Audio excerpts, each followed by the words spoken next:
بسم الله الرحمن الرحيم. الحمد لله الذي هدانا لهذا وما كنا لنهتدي لولا أن هدانا الله، والصلاة والسلام على إمام الموحدين وعلى آله وصحبه أجمعين. أما بعد، السلام عليكم ورحمة الله وبركاته. در این صحبت به یک تهمت دیگری این جهمی محمد شریف عبدالعلیم و خیانتش جواب خواهم داد. برادران و خواهران عزیز، این جهمی طاغوت پرست یک چند روز هست در حق علمای اهل سنت و الجماعت از علمای سلف تا بالا دارد تهمت میکند. تهمت بر این میکند که گویا این علما به مشرکین عذر میدادند. امام شافعی، ابن قدامه، امام نووی و عبدالمحسن العباد که از علمای معاصر هستند. ما البته بیان کردیم که در سخن امام شافعی خیانت کردی محمد شریف عبدالعلیم، سخن امام شافعی را بریدی و نفهمیدی که امام شافعی درباره مسائل فروعی و مسائلی که جهل در اون جایزه سخن میکنند. این خیانت اول بود. در مسئله سخن ابن قدامه بیان کردیم که خیانت کردی، همون سخن ابن قدامه رو آخرش رو گرفتی، اولش رو نفهمیدی، زیرا که این هم در مسئله فروعات شریعت بود. تعویل کردن یک حرام رو از سبب جهل حلال کردن یا انکار کردن، این مسائل معروف است. و این چنین بارک الله فیکم سخن شیخ عبدالمحسن العباد البدر را که دروغ به شیخ نسبت داد یک ویدیوی خاصی کردیم، بیان کردیم که این تهمت در حق شیخ عبدالمحسن العباد است و سخن عبدالمحسن العباد را هم به طرز صوتی منتشر کردیم و هم کتاب شیخ را منتشر کردیم. این کذابان خیانتکاران گفتند که این کتاب عبدالمحسن العبادی که ما نشر کردیم با طرز ویدیویی گویا که شیخ عبدالمحسن العباد ننوشتند، اما الحمدلله که اینها باز این دروغشون افشا شد، زیرا ما مقطع صدایی و صوتی شیخ عبدالمحسن العباد البدر را منتشر کردیم که میگوید که من کتبت فی هذه المسأله کتابه، میگد من در این مسئله کتابی رو نوشتم، میگد یک رساله رو نوشتم، میگد که نامش رو گذاشتم الایضاح و التبیین فی الحکم من یستغیث بالاموات والغائبین. نام کتابش رو خودش گفته، خودم نوشتم، میگد. پس این مدخلی ها خیانتکارن، در حق علما خیانت میکنن، سخنهای علما رو میبرند. ببینید که خیانت دیگری اینها در حق سخن امام نووی ما ذکر میکنیم و خیانت دیگرش این است که همه این علما رو این مدخلی ها دارند تکفیر میکنند. امام شافعی را، ابن قدامه را و دیگر علما را سخن مرا بریدند و منتج کردند و آورند و بر دوامش ماندند. سخنی که من در حق خودش گفتگی هستم این را در حق علما آورده منتج کرده میماند، گویا که من این علما را تکفیر کردم. البته ما میگوییم که سبحانك هذا بهتان عظیم، این یک بهتان بزرگ است، ما تکفیر نکردیم، اما به این نتیجه رسیدم که با گذاشتن این منتج ها و ساختن این منتج ها و علما را تکفیر کردنش اعتقاد خبیث خودش رو برآورده ایستاده است که اینا نه احترام به علمای سلف دارند، نه احترام به دیگر علمای اهل سنت دارند. اینها به خاطر منفعت شخصی خود کسی رو خواهند بازی میکنند، استهزا میکنند، به دین الله، به رسولش، به علم دین و به علما استهزا میکنند. با این منتج سازیش همه این علما رو تکفیر کرده ایستاده است و البته که به این عملش مسئول است. نقطه دیگری که میخواهم بیان بکنم، سخن امام نووی را یک جمله آخرش رو خوند و جمله را از وکذالک گفته شرح کرد. وکذالک گفته این جمله امام نووی در همون کتابی جمع شده اش آمده است. این کتاب اصلا کتابی کسی که عذری، یگون آدم عذری یا یگون کسی که در عقیده مدخلی هش نوشته است و سخنهای علما رو همچنین جمع کرده است. محمد شریف عبدالعلیم و برادرش محمد طاهری که اینا یک جهلا هستند، خودشون که حقیقت رو فهمیدن نمیخواهند، فقط یک کتاب جمع شده رو خونده ایستاده است. و البته این خیانت محمد شریف عبدالعلیم است که جمله امام نووی رو از بالا، از اصلش از اول نمیخواند و این موضوع رو نمیخواند. ما همیشه در درس ها و صحبت ها میگیم که معنای یک سخن در سیاق فهمیده میشود. همیشه وقتی که اهل بدعت به شما یک سخن علما رو میگوید، حتی آیت یا حدیث رو میگوید، شما پیش این سخنش رو کمی خوانید یا بعد از این سخنش رو خوانید، یک بار میفهمید که اینا خیانتکارند، دروغ میگویند و شما رو فریب میدن. در سخن امام شافعی، در سخن ابن قدامه، در سخن عبدالمحسن عباد به شما این مدخلی ها خیانت کردند، دروغ گفتند، فریب دادند، سخنشون رو بریدند. و این چنین در سخن امام نووی. سخن امام نووی در مجله اولی شرح صحیح مسلم است. هر یک انسان میتواند که این کتاب رو بگیرد و بخواند، خصوصا طالب علم ها. نظر بکنید به کتاب شرح صحیح مسلم مجله اول صفحه 205 یا که این سخن یک بار پیش از اینم تکرار شده است. در زیر حدیثی قصه حضرت ابوبکر رضی الله عنه و عمر وقتی که در باب مانع الزکات مرتدین به همدیگر صحبت کردند و این قصه در باب مانع الزکات، اون کسایی که در زمان ابوبکر صدیق بریده واقع شده بودند و زکات را منع کرده بودند، این روایت، این قصه در صحیح مسلم آمده است. سخن امام نووی در زیر همین حدیث است. این حدیث والله اعلم 32مین حدیث در صحیح مسلم است. یعنی در مقدمه ایمان بگویم، در باب ایمان، در باب مقدمه الایمان، در باب ایمان این حدیث آمده است. یعنی موضوع صحبت درباره چی می رود؟ موضوع صحبت امام نووی درباره انکار کردن شریعت می رود و بعضی از چیزهایی که از شریعت آمده است انکار همین یک بار آدم را کافر می کند، یا که انسانی که جاهل است و نفهمیده انکار کرد جهلش عذر می شود یا نمی شود. گپ درباره همین است. بله در این باب در بعضی از قسمهایش جهل عذر است، خیلی که خود امام نووی میگند، اما سخن درباره شرک اکبر و کفر اکبر نمی رود. کفر اکبر به اجماع، شرک اکبر به اجماع کفر است و صاحبش مشرک است. و سخن امام شافعی در این مسئله واضح است که ما ذکر میکنیم. اولا خیانت محمد شریف عبدالعلیم رو ذکر میکنیم. در همین صفحه کمی بالاتر از جمله خونده و فریب داده و خیانت کرده محمد شریف عبدالعلیم خائن علم است، از این اصلا گرفته نمی شود. کمی به پیشترش نظر بکنید. گپ درباره چی می رود؟ در گپ درباره مانع الزکات، کسایی که زکات را منع میکنند. گفته میشد طائفه المنعت الزکات على وجه الذي ذهبت اليه وجعلهم اهل البغي واهل الردى والمسلمين. دوامش میگن اذا انكر طائفه من المسلمين في زماننا فرض الزكاة وامتنعوا في ادائها يكون حكمهم حكم اهل البغي. سوال شد. امام نووی خودشون سوال دادن که اگر در همین زمان ما، در همون امام نووی زمانشون و امروز هم کسی بیاید از مسلمان، یک انسان مسلمان از جمله مسلمان ها باشد و بیاید و در همین زمان ما فرض بودن دادن زکات رو منع کند، انکار بکند و ندهد، از دادنش دست کشد، آیا حکمش از حکم اهل بغی است؟ یعنی مسلمانی سرکش گفته میشد، باغی گفته میشود، یا که کافر است؟ امام نووی میگن که فقلنا لا، نمو اینا مسلمانی باغی نمیگویم.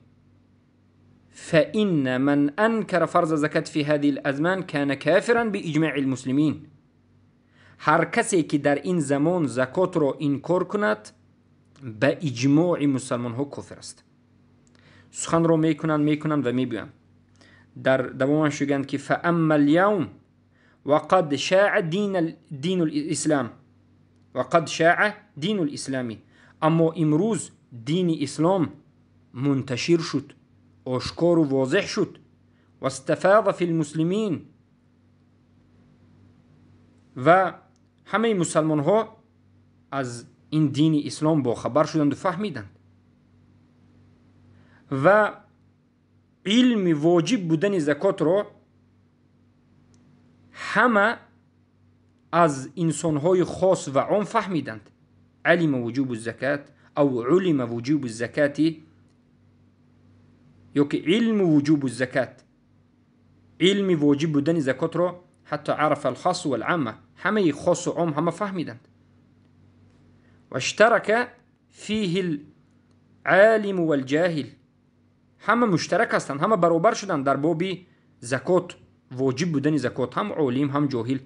در دوامش میگند فلا یعذر احد بتأویله یتأوله فی انکارها، هیچ یک انسان عذر داده نمیشود در تعویل کردنش که با همین تعویل کردن و جهل و خطا کردن گفتن و این کردن زکات را انکار کند. یعنی هر کسی که امروز زکات را انکار کند، خواه از تعویل باشد یا جهل باشد یا انکار باشد، در بین مسلمان ها گشته باشد، این چی است گفتند؟ کافر است، مرتد است.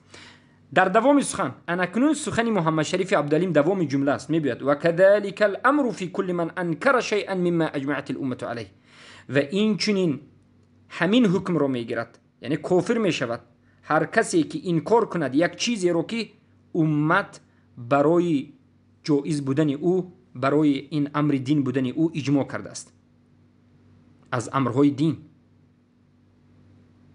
اگر همون چیز علمش منتشر در بین مسلمان ها باشد. ببینید محمد شریف عبدالعلیم چه خیانت کرد؟ خیانت کرد که و کذالک که گفته قرائت کرد، در اینجا حکم نآمده است، حکم پیش از این آمده است، یعنی این انسان کافر مرتد می شود. یعنی ببینید هر کسی که زکات رو در این زمان انکار کند، من جاهل هستم، من نفهمیدم، من خطا کردم گفتم، به حق ندارد، این مرتد و کافر است، زیرا که این منتشر شد، همه فهمید، عالم جاهل برابر شد. و این چنین کافر می شود، مرتد می شود هر کسی که یک چیزی مشهور و معروف در بین مسلمان ها منتشر شده رو که امت اجماع کرده است برای اینکه همین امر دین است، همین رو بیاد انکار کند. به مانند چی گفتند؟ که صلوات الخمس، کسی بیاد نماز 5 وقت خوندن 5 وقت نیست کند، یا که روزه داشتن شهر رمضان، ماه رمضان انکار کند، یا که منع کند، یا که از اغتسال کردن جنابت و الاغتسال من الجنابه، یا که از غسل کردن غسل جنابت انکار کند، یا که منع کند، به این هم می شود گفت، یا که حرام بودن زینای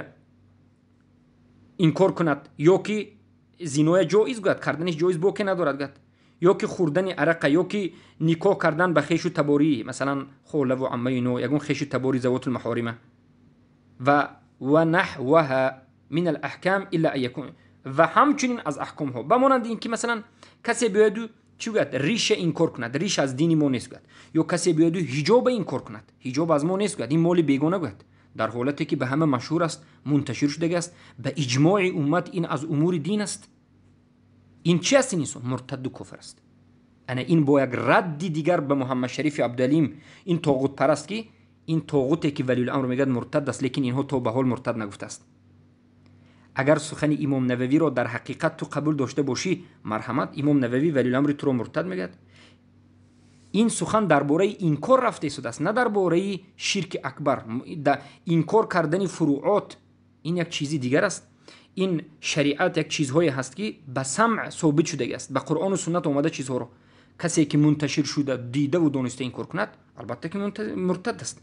در دوامش میگن اذا انکر شیء مما جهل به ولم یکون رجلا، در دوامش میگن که من الاحکام الا ان یکون رجلا حدیث عهد بالاسلام ولا يعرف حدوده، مگرم یک مردی که نو به اسلام در آمده باشد و حد و حدود شریعت رو نداند، یعنی امور شریعت رو نداند، به اسلام در آمد. یعنی چی؟ چگونه به اسلام در آمد؟ اسلام چیست؟ تسلیم شدن به توحید الله، یعنی ربوبیت و الوهیت میداند، شرک ترک کرد، براءت از مشرکین کرد، تسلیم به الله شد، مسلمان شد، لا اله الا الله محمد رسول الله گفت، کفر به طاغوت کرد، مسلمان شد. البته که کفر به طاغوت در نزد محمد شریف عبدالعلیم یک مسخره کردن است. او که نمیداند کفر به طاغوت چیست، رکنی اولی لا اله الا الله، اصل دین را نمیداند، ملت ابراهیم را نمیداند، بوی ملت ابراهیم را ندارد. اینها مسخره و شوخی به کفر به طاغوت میکنند، به کفر واقع میشن. اما یک آدمی که نو به اسلام در آمده باشد آیا به اسلام در آمدن جایز است در حالتی که شرک ترک نکردید؟ نه، جایز نیست. معنای سخنم این که هر کسی که شرک ترک کرد، کفر ترک کرد، به اسلام داخل شد، اما از قرآن و سنت، از احکام دین بیخبر است، به دلیل بیخبر. مثلا 5 وقت نماز فرض بودنش نمیداند، میگوید که 5 وقت نماز فرض نیست، میگوید از سبب اینکه نو به اسلام در آمد حالی نمیداند. یا که غسل کردن بعد از احتلام اینا واجب نمیداند، خیر به این هم میشود، میگوید شاید از سبب اینکه نو به اسلام در آمد. شرک ندارد، کفر اکبر ندارد، شرک اکبر ندارد، اما از بعضی از احکام از سبب نفهمیدن اسلام نو که در اومد حجت که رسیدگی نیست، حالی که این فهمیدگی نیست، این آدم کافر نمی شود، برای اون که نو به اسلام در اومد، این جاهل است. اما کسی که در بین مسلمان ها می گردد، این چیزها مشهور شده است و کافر می شود. ببینید انسان دو نمود بوده است در مسئله همون فروع های دینی، هم دو نمود بوده است. انسانی که در بین مسلمان ها می گردد وی بیاید و غسل کردن از احتلام را انکار کند، نماز را انکار کند، نفهمیدم بگوید، یا که زکات را انکار کند، این آدم مرتد است. یا ریش را انکار کند، یا که حجاب را انکار کند، مرتد است. از ما نسبت مرتد است، زیرا که در بین مسلمان ها گشته است، عذری ندارد. اما یک انسان اگر نو مسلمان شود، یعنی مسلمان شود چی؟ شرک را ترک کند، کفر به طاغوت ورزد، لا اله الا الله محمد رسول الله را نطق کند، قبول کند، تصدیق بکند، علم داشته باشد، همین به اسلام درآید، اما شرک ندارد، اما از سبب جهل حالی فهمیدگی نیست که 5 وقت نماز فرض است، حالی نفهمید که غسل کردن از جنابت فرض است، حالی نفهمید که بعضی از احکام های دینی ریش ماندن است یا که حجاب بستن است. گوید که نه، این چیزا نیست در اسلام. گوید ما یک بار تکفیر نمیکنیم، بلکه میفهمونیم، زیرا که نو به اسلام در آمد. انا این است حقیقت علم ای جهلا، این است حقیقت سخن شیخ، این است خیانت کارهایی که به سخن علما خیانت میگه. الا ان یکون رجلا حدیث عهد بالاسلام ولا يعرف حدود شریعت رو نمیدن، فانه اذا انکر شیئا منها جهلا به لم یکفر. این مرد نو به اسلام در اومده یک چیزی رو از شریعت، از اصل شریعت که به اسلام در اومدن، نه، این عذر مسلمان توحید قبول کرده است، شرک ندارد، شرک ندارد، اما از حدود، از امور، از بگویم شرایع، از فروعات خبر ندارد، این انسان از سبب نو به اسلام دانش جاهل است، این انسان کافر گفته نمیشد. و کان سبیله سبیل اولئک القوم فی بقاء اسم الدین علیه، فاما ما كان الاجماع فيه معلوما من طريق علم الخاص كتحريم نکاح المرأة على امت. انا این یعنی علم خاص رو با جدا میکنم، مسائل رو از مسائل جدا میکنم. پس این سخن امام نووی به چی دخالت میکرده است؟ در صحیح مسلم دخالت به مسائل فروعات میکند، دخالت به مسائل فروعات میکند. یعنی یک انسان نو مسلمان شود، یا که مسلمان شود و در بین کافرها باشد، یا که مسلمان باشد و در یک بادیه باشد، در حقیقت علم نرسیده باشد، از سبب جهلش یگان مسائل احکام شرعی فروعی را انکار کند، ما این رو یک بار تکفیر نمیکنیم. الله اکبر. عیناً سخن امام شافعی که محمد شریف عبدالعلیم جهمی طاغوت پرست آورده بود، همین در باب اسما و صفات بود. یعنی یک آدم از سبب جهلش یکی از صفاتهای الله را شک کند یا که انکار کند، ما تکفیر نمیکنیم، حجت میرسونیم. برای اینکه این مسئله ها فقط به سمع فهمیده می شود، به قرآن و سنت فهمیده می شود. برای به این قرآن و سنت همین مسئله در همین باب مسئله نرسید. اما مسلمان است. چرا مسلمان است؟ برای اینکه لا اله الا الله را نطق کرد، معنایش را فهمید، کفر به طاغوت ورزید، شرک را ترک کرد. مسلمان همین است. در این که کسی که لا اله الا الله گوید و شرک را ترک نکند کافر است، در این باب 50 اجماع هست، ما جمع کرده هستیم و انشاءالله بیان میکنیم. اجماع از سلف تا امروز وجود دارد که هر کسی که لا اله الا الله میگوید و شرک را ترک نمیکند او مسلمان نیست، زیرا که معنای لا اله الا الله را نفهمیده است. اولین شرط صحت لا اله الا الله علم است. کسی که لا اله الا الله گوید، نطق کند، اما علم نداشته باشد و عمل نکند، فایده به اون ندارد. این بود سخن شافعی. سخن شافعی دلالت به اصول دین، دلالت به توحید و ترک توحید و دلالت واقع شدن به شرک را جهل و عذر است نگفته ایستادند، بلکه گفته ایستادند که یک مسلمانی که شرک ندارد، کفر اکبر ندارد، شرک اکبر ندارد، موحد است، اما یگان مسائل احکام فروعی را از سبب نو به مسلمان داخل شدن، به اسلام داخل شدن انکار کند، این انسان را ما کافر نمیگوییم. نو به اسلام داخل شود و حرام بودن عرق را نفهمیده، عرق را حلال بگوید و بیخبر بنوشد، ما یک بار این را تکفیر نمیکنیم برای آنکه وی نفهمید، اما مسلمان است برای آنکه شرک را ترک کرده است. انا این است که این تقسیمات را این جهلای مدخلی ها نمیفهمند. اما باز میگردیم به سخن امام شافعی. آیا امام شافعی در این سخنشون مشرکا را عذر دادن؟ اصلا قطعا مشرکا را عذر ندادن و این سخن به اصل دین باز نمیگردد، بلکه به فرع، به فروعات، به احکام باز میگردد. اما سخن بگویم امام نووی را در تکفیر مشرکین ذکر میکنیم. در روضة الطالبین بگویم در کتاب روضة الطالبین انا همین امام نووی ذکر میکند، در کتاب روضة الطالبین و این چنین کتاب عمدة المفتین ذکر میکند امام نووی در تعریف ردة را. امام نووی در تعریف ردة سخن میکند که ردة چیست و مرتد کیست. میگوید که هی قطع الاسلام. ردة، حقیقت ردة میگوید این قطع کردن اسلام است. و یحصل ذلك و حاصل میشود ردة، یعنی آدم مسلمان چگونه ردة مرتد میشده است؟ اسلامش قطع میشده است و مرتد میشده است. و مرتد چگونه حاصل میشده است؟ میگوید که تارة بالقول الذي هو كفر و تارة بالفعل. به دو حالت ردة حاصل میشده است. در بعض حالت به سخن ردة واقع میشود، به مانند دشنام دادن الله، به مانند استهزا کردن و یا دیگر از سخنهای کفری انسان مرتد میشد، یا که به عمل به مانند سجده کردن و غیره.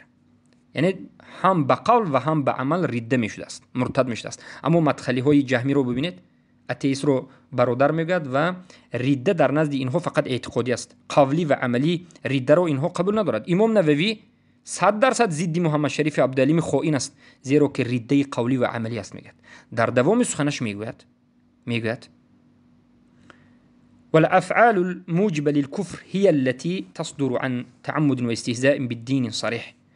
فعل هایی که موجب کفر است، این همون چیزهایی که از انسان صادر می شود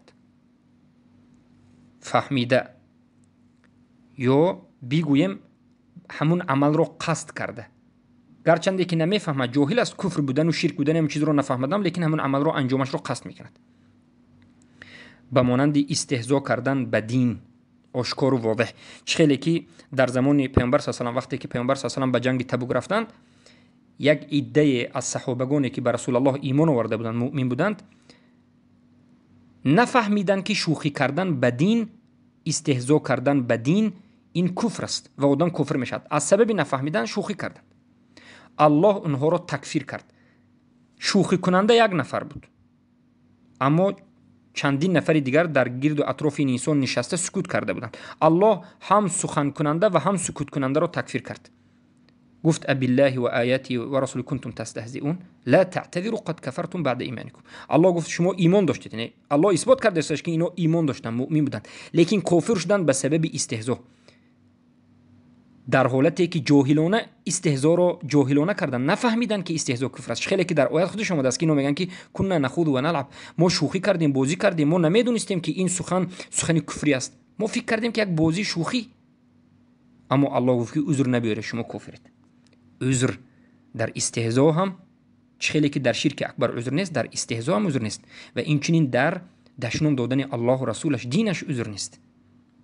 بارک الله فیکم. و در دوامش میاد که کالسجود للصنم او للشمس. ببینید ای مردم که این خیانتکارای مدخلی شما را چگونه گمراه میکنن. باور کنید گمراه میکنند. یعنی فعل هایی که آدم را مرتد میکرده است، موجب به واقع شدن کفرش و مرتد میکرده است، چی بوده است؟ مرتد عملی به مانند سجده کردن به صنم، بت و یا به آفتاب. یعنی هر کسی که سجده به غیر الله کند، صنم به بت یا به غیر الله سجده بکند، به این معنا که عبادت رو به غیر الله انجام بدهد، سجده به غیر الله بکند، به بت یا به آفتاب به غیر چیز، این چی شد؟ این از نظر امام شافعی این مرتد است و در دوام سخنش در صفحه اندش میگه که واجب است قتل کردن این. قتل این چنین آدم مرتد واجب است. البته توبه کردن و نکردن در این باره سخن‌ها زیاد میشد. پس مقصد ما چی است؟ مقصد ما این است که امام نووی درباره معنای ریده گام میزند و حقیقت ریده رو بیان میکند و میگوید که ریده واقع میشد، انسان مرتد میشود با سخن و با فعل، و فعل هایی که آدم رو مرتد میکند استهزا کردن یا که سجده کردن به غیر الله، یعنی شرک. کسی که این عمل رو انجام داد به مجرد انجام دادن مرتد است. یا که در دانش میگه و القاء المصحف فی القاذورات، یک کسی قرآن رو به نجاست پرتاید، به یک جای افلاسی پرتاید، یعنی تحقیر بکند. سحر در دوام شد و سحری که در وی عبادت کردن آفتاب باشد، یعنی سحرهایی که در وی شرک وجود داشته باشد. اینها چی میگه؟ اینها ریده است و آدم مرتد میکند. در دوامش سخن یک امام رو میگوید که قال الامام فی بعض التعلیق عن شیخ ان فعل بمجرد لا يكون کفرا، یعنی از شیخش تعلیق میکرد میگه که فعل به مجردش کفر نمیشد گفت، لیکن میگه و هذا زلل عظیم و زلل عظیم، این میگه یک خطاگی بزرگ است و این یک گمراهی است که ما مجرد فعل شرک رو چی ندانیم کفر یا شرک ندانیم، بلکه کسی که مجرد این عمل ها رو انجام داد مرتد و کفر است. و در دوامش میگه که و تحصل الردة بالقول الذي هو كفر سواء صدر عن اعتقاد او عناد او استهزاء، هذا قول يعني. و این چنین حاصل می شود رده قولی سخنی اون که کفر است، فرق ندارد که این صادر می شود از اعتقاد یا که از دشمنی یا که از استهزاء. پس در این سخن می بینیم که آشکار و واضح آمده است که هر کسی که سجده کند به غیر الله، شرک را انجام دهد چی است؟ این مشرک است، این مرتد است. به سخن خود امام نووی نظر بکنید به کتاب روضة الطالبین و عمدة المفتین و وجود دارد. امام نووی میگوید در کتاب روضة الطالبین مجله 344 آمده است و ان من لم يكفر من دان بغير الاسلام كالنصارى او شك في تكفيرهم او صح مذهبهم فهو كافر وان اظهر مع ذلك الاسلام واعتقده. هر کسی که تکفیر نکند، هر کسی که در غیر دین اسلام باشد، بمانندی نصارا، فقط نصاران بمانندی نصارا، یعنی مشرکین هم، یهود، نصارا، بودیست و کسی که عملهای نصارا را مشرک را میکند، یعنی از این اومد مشرکا، یا شک در کافر بودنی مشرکا بکند یا صحیح کند مذهب مشرکا را، این خودش کافر است. و این اظهر مع ذلك الاسلام واعتقده، اگرچه خودش اسلام ظاهر کند، اعتقاد اسلامی داشته باشد، اما مشرکا را مشرک نگوید، این مشرک است. چرا ما نصارا و مشرک گفتیم؟ شیخ الاسلام این سخن رو شرح داده، میگه که فی کفر اليهود والنصارى والمشرکین فهو کافر كما يشك في كفر اليهود والنصارى والمشرکین. هر کسی که مشرک نگوید مشرک است، فهو کافر. هر کسی که شک در کافر بودن یهود، نصارا و مشرکین شک داشته باشد، خودش کافر است. میگن سخن ابن تیمیه در زیر شرح همین. پس الان به شما آشکار و واضح شد، آشکار و واضح شد. امام نووی در شرح صحیح مسلم مجله 12 صفحه 208 و تبعه ها هر گونه است روایت میکند که وقد اجمعوا على قتل، در دوامش وقال ابن قطان في الإقناع مجله دوم صفحه 271 امام نووي نقل کرده است که و اجمع كل من احفظ عنه من اهل العلم على ان الكافر اذا قال اشهد ان لا اله وحده لا شريك له وان محمدا عبده ورسوله وان كل ما جاء به حق واتبرأ من كل دين خالف الاسلام وهو بالغ صحيح يعقل انه مسلم فان رجع بعد ذلك فظهر الكفر كان مرتدا يجب عليه ما يجب على المرتد. الله اكبر. ببینید امام نووی نقل میکند در شرح صحیح مسلم که ابن قطان گفت در کتاب اقناع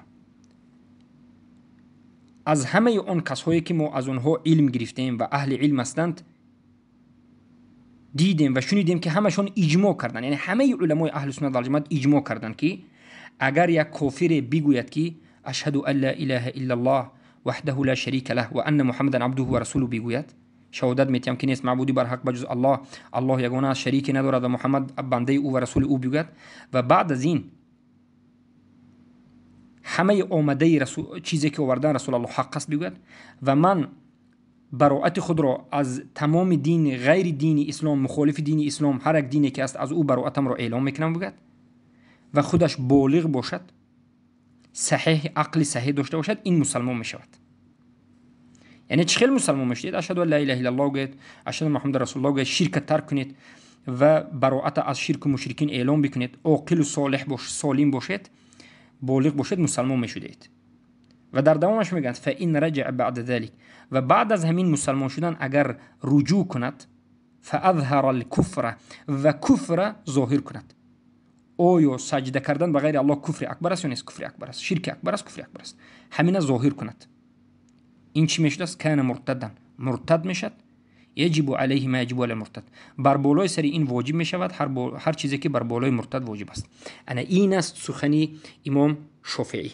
البته این چنین بگویم سخن امام نووی، بخشش سخن امام نووی، این چنین سخنهای امام نووی در شرح صحیح مسلم، روضة الطالبین و عمده کتاب‌ها جامع و باب الرده به نهایت زیاد است.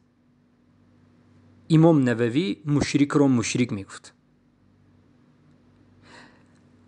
اما این جهمی ها سخنهای امام نووی را بریدند، خیلی که دیگر سخنهای علما را میبرند. اینها خیانتکارند، باز دعوا میکنند که دیگران خیانتکار است. اما امام نووی آیا خطاگی دارند؟ بله، در باب اسما و صفات، بگویم در باب صفات الله سبحانه و تعالی خطاگی دارند. از همین جهت علما در باب امام نووی میگویند که در باب اسما و صفات از اهل سنت و جماعت نیستند، اما در دیگر باب از اهل سنت و جماعت هستند. در باب مثلا تکفیر مشرکین، در باب اصول، عین سخن اهل سنت و جماعت رو میگند. اما در باب اسما و صفات البته که خطاگی ها کردگی هستند که این موضوع دیگر جو است. اکنون فهمیدید که امام نووی هم مشرک رو مشرک میگفت است. بارک الله فیکم و حیاکم الله بیاکم. الله این خبثای متهم دروغگویان را سزایشان را زودتر خودش بدهد و عجایبات را در بالای اینها الله به قدرتش به مردم نشان بدهد و مردم را به سوی حق راهبری بگیریم، راهشان را نشان بدهد، حق را آشکار بکند و پیروان حق را زیاد بکند. بارک الله فیکم و حیاکم الله بیاکم.